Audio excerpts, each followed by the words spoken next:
Bonjour les poissons, bienvenue pour votre tirage du mois de mai 2021. Donc je propose un tirage en croix. Au centre, on va aller voir vos ressentis, vos pensées, vos désirs, vos rêves, vos forces, vos doutes.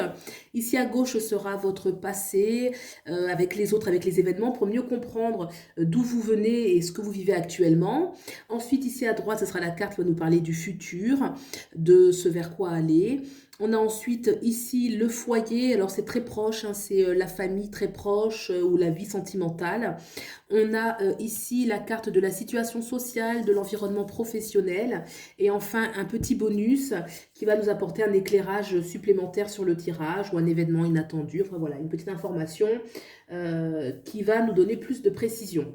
Voilà, donc c'est parti pour les énergies.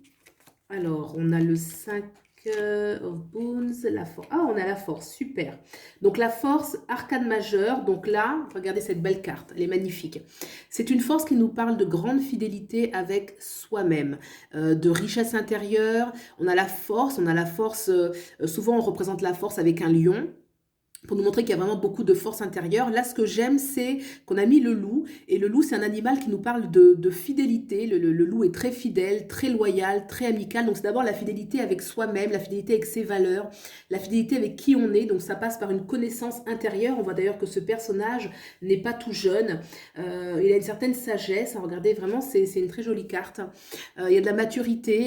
Elle est clairement, elle a clairement une connaissance intérieure, une connaissance d'elle-même, une certaine paisibilité. Et en tout cas, voilà, elle peut compter sur elle. Il y a une notion de grande force intérieure. On a la force de toute façon. C'est une carte qui parle de la force. On a l'instinct, on a l'intuition, on a la connaissance. Et avec cette carte, souvent, on va savoir se sortir un petit peu des situations, quelles qu'elles soient difficiles ou moins difficiles, parce qu'on a une certaine force intérieure.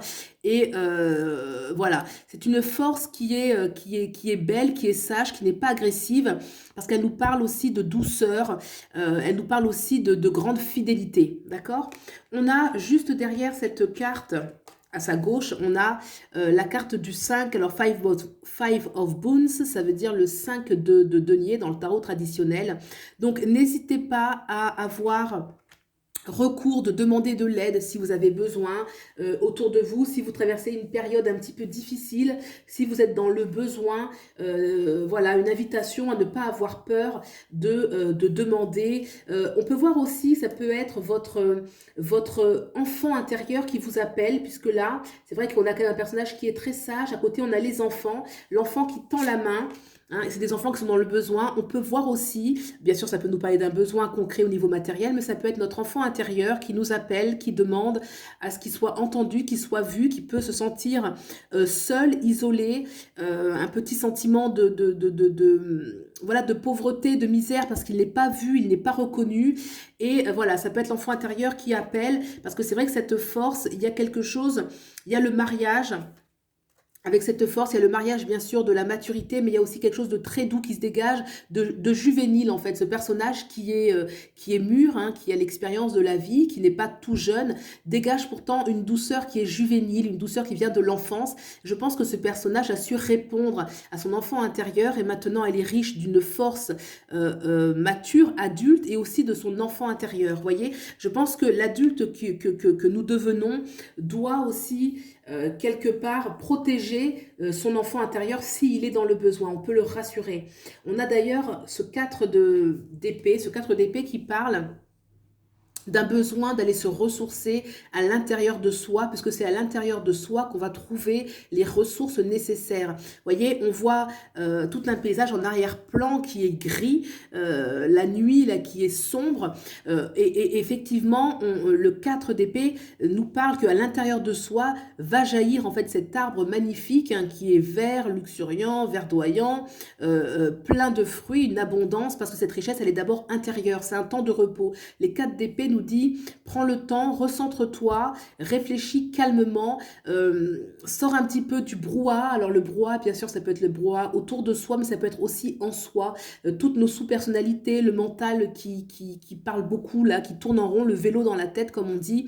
Un temps vraiment de recueillement, mais de savoir voir profond en soi pour trouver les ressources nécessaires. Alors c'est un exercice de méditation qui est pas évident à faire, mais qui se fait facilement, d'autant qu'il y a la force juste à côté.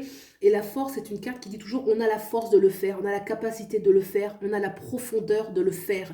Notons qu'elle a aussi cette cape rouge sur laquelle elle est assise, qui va nous rappeler le premier chakra, le chakra racine, celui qui appelle à retourner, à s'ancrer dans la terre, dans le concret, et qui aide justement au lâcher-prise, utile pour le recueillement intérieur que demande ce 4 d'épée. D'accord, on va regarder maintenant d'où vous venez, le passé. D'accord, le 10 d'épée, 10 of challenge. Donc ça, c'est la carte qui nous parle de vous dans le passé avec les autres, avec les événements. Donc effectivement, vous avez mené des combats qui vous ont pris, qui ont demandé beaucoup d'énergie, beaucoup d'implication. Le 10 nous parle que c'est la fin, ça y est, on est allé jusqu'au bout d'un cycle. Cycle qui a pu être quand même éprouvant. On voit d'ailleurs ce personnage qui est adossé contre un arbre, mais qui dans sa posture est clairement lasse, fatigué, peut-être déçu, peut-être que des expériences qui sont décevantes parce qu'on s'est battu pour un autre résultat, mais on remarquera quand même que il a été jusqu'au bout, il s'est battu bravement, hein, et on a son cheval qui est à côté, son animal totem de compagnie qui est là à côté, qui est prêt à repartir, qui est jeune, qui est frais. Il y a un contraste entre la maturité, voire la vieillesse de cette personne, et la jeunesse de son personnage, de son cheval à côté, son cheval de compagnie, qui est prêt à repartir, puisque le 10 nous parle qu'on laisse un ancien cycle pour aller vers un nouveau. Donc là, effectivement, c'est un ancien cycle, vous avez fini quelque chose qui était douloureux, certainement que on a appris beaucoup de choses, hein, puisque on voit qu'il y a quand même de la maturité, qu'il y a eu de l'expérience, il y a eu de l'implication, donc on a appris, on est ressorti fort de cela, on a peut-être un petit goût de déception, mais c'est peut-être pour ça que là, c'est le plus important, c'est d'être fidèle à soi, fidèle à ses propres valeurs, fidèle à ce que l'on est. Finalement, on voit ici un personnage qui est mature, qui a gardé l'innocence de l'enfant, et qui a savoir avoir une grande vie intérieure par ce cadre de challenge où même s'il y a un temps de repos nécessaire, c'est parce qu'on a une grande richesse intérieure et qu'il faut vraiment s'y connecter. On va regarder ce vers quoi aller. Seeker of Spells. Donc là, ça veut dire chercheur de bâton. Oui, donc ça veut dire, c'est l'équivalent un peu, c'est entre après le cavalier peut-être de bâton, hein, dans le tarot traditionnel. Bon, là, clairement, on a une énergie de quelqu'un qui a retrouvé la passion de la vie. Voilà, la passion de ce qui lui tient à cœur. Vous voyez, ça contraste clairement entre ce personnage ici, tout gris, et là, cette nouvelle énergie où on a une deuxième jeunesse. On croit de nouveau en son propre pouvoir intérieur. Là, le feu, là, ça va représenter un petit peu son désir, sa passion, ce qu'elle aime dans la vie, ce qui l'intéresse. Il y a une notion de quête, hein. Le chercheur, c'est celui qui cherche, qui est intéressé. Regardez, il y a une plante en dessous, une plante magique qui va réagir un peu à l'injonction qu'elle fait avec son bâton, parce que voilà, on est encore passionné, on peut encore agir on peut et on veut et on doit agir dans la matière, on a la capacité. Le bâton, c'est vraiment qu'on retrouve en fait sa flamme intérieure, sa passion, l'envie de vivre ses rêves, d'apprendre aussi, hein. La quête, il y a toujours une notion d'apprentissage, une notion de discrétion. On notera quand même qu'il y a une notion de discrétion. On agit le soir, la nuit, hein, la nuit plus exactement, dans la forêt. Donc on est vraiment dans ses profondeurs, dans quelque chose de profond, d'intérieur, de personnel, voire d'individuel, parce que c'est sa propre richesse. On a le petit renard derrière qui nous rappelle qu'il y a de l'intelligence, qu'il y a on est subtil, l'esprit qui est vif, hein, qui est subtil, parce que là, effectivement, c'est une énergie feu, une énergie yang, une énergie de vie qui prend de l'avant, qui retrouve la passion de la vie. Très bien. On va voir un petit peu ce qui se passe sur le plan social. On ira voir ensuite ici pour le sentimental. Alors, au niveau social, Donc ça, c'est la situation sociale, les événements professionnels, la vie sociale de manière générale. On a ce Free of Challenge qui correspond aux 3 d'épée dans le tarot traditionnel. Alors, on voit qu'il peut y avoir un sentiment de solitude, il peut y avoir un sentiment de tristesse, un sentiment d'abandon, où on n'est pas... voilà, hein, on voit clairement dans cette image, on voit le père qui, dans la légende, hein, c'est le père qui a dû abandonner les enfants parce que il était pauvre, hein, et donc il a dû les abandonner. Donc lui-même, le père, est très très triste. Les enfants derrière sont perplexes, ils se demandent qu'est-ce qu'il fait, va-t-il revenir, voilà, ils comprennent pas trop ce qui se passe. Donc un sentiment d'abandon. Est-ce qu'on abandonne quelque chose sur le plan professionnel, social, et que ça nous peine, que ça nous fait mal, ça nous enlève peut-être un rêve qu'on avait, un rêve de l'enfant? Est-ce que pour certains, on a un sentiment de solitude parce qu'on a un manque de lien social, on a un manque de partage? C'est aussi une carte qui nous parle que c'est le moment peut-être de voir un petit peu cette blessure intérieure, qu'est la blessure de l'abandon, qui peut revenir de très loin, qui peut revenir de l'enfance, parce qu'on perd ses acquis, ou parce qu'on se sent seul. Donc une façon de voir un petit peu cette blessure en face, et de la guérir, hein, de voir, il y a quand même l'enfant, il y a quand même une blessure d'enfant, hein. On a l'enfant ici, on a l'enfant là qui sont un peu seuls. Donc voilà, une notion un petit peu de blessure, peut-être à aller voir pour se guérir en fait, hein, se reconnaître notre enfant intérieur, se guérir.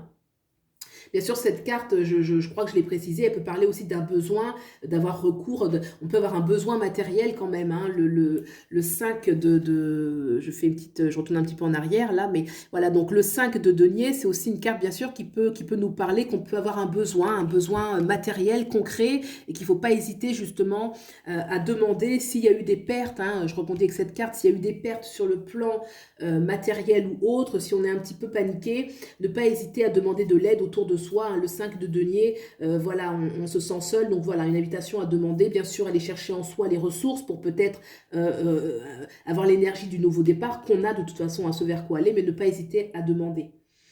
Voilà. On va aller voir maintenant sur le plan familial, sentimental. Ah bah là, c'est une jolie carte. On a le 10 de Ten of Vision, c'est le 10 de coupe. Super. Donc là, ça parle qu'on peut passer de bons moments en famille. Ça peut être avec ses enfants, ça peut être avec son compagnon, avec sa compagne, des gens qu'on aime, hein. C'est toujours cet espace-là, c'est vraiment pour tout ce qui est relatif au chakra du cœur, les membres qui sont vraiment très très proches de nous. Il peut y avoir une aide, on peut passer des bons moments, on peut se sentir quand même en osmose avec des gens des êtres proches de nous qui vraiment nous comprennent, hein. Il y a une harmonie, il y a des échanges. Donc s'il y a eu des manques ici, on n'est pas seul, on n'est pas seul. Si vous êtes seul, ça parle quand même qu'il peut y avoir une rencontre, puisque le 10 de coupe, c'est toujours très abondant, c'est l'abondance relationnelle, c'est l'abondance affective, hein, où on se sent vraiment quand même écouté, on se sent aimé, on se sent respecté.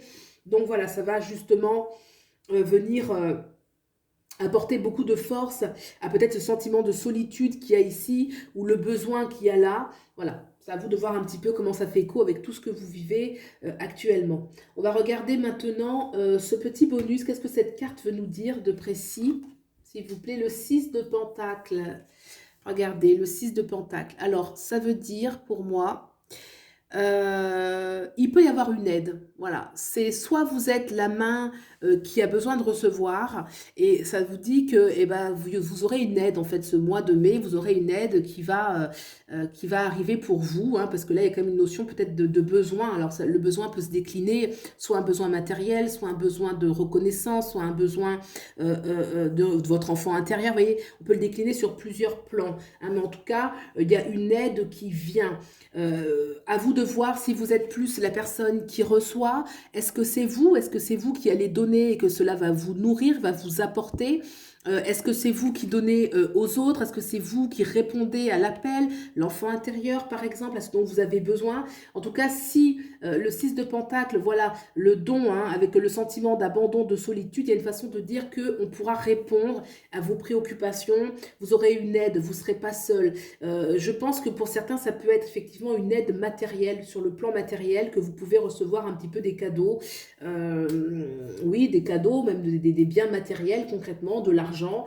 Ça peut tout à fait arriver. Le 6 de Pentacle parle de toute façon d'un échange, d'un partage, voilà, qui est ce qui doit être, qui est harmonieux dans ce moment présent, parce qu'on peut tout à fait être dans le besoin, avoir besoin de recevoir ou de donner à l'autre, hein. En tout cas, il y a une notion où soit on est celui qui donne, ou soit celui qui reçoit, mais c'est dans l'harmonie, d'autant que les échanges ici, sur le plan sentimental, sont quand même très harmonieux, très équilibrés. Donc, je trouve que le jeu a quand même des énergies qui s'équilibrent. Voilà. Eh bien, écoutez, j'espère que ce tirage vous aura plu. Vous pouvez aller voir le tirage de votre ascendant ainsi que de votre signe lunaire pour avoir des compléments d'informations et d'en faire davantage une lecture personnalisée, puisque bien évidemment, il s'agit d'un tirage général. Voilà, vous avez mes coordonnées en barre d'infos si vous voulez faire une lecture, une guidance personnelle, privée. Et puis sur ce, je vous souhaite le meilleur et je vous dis à bientôt. Au revoir.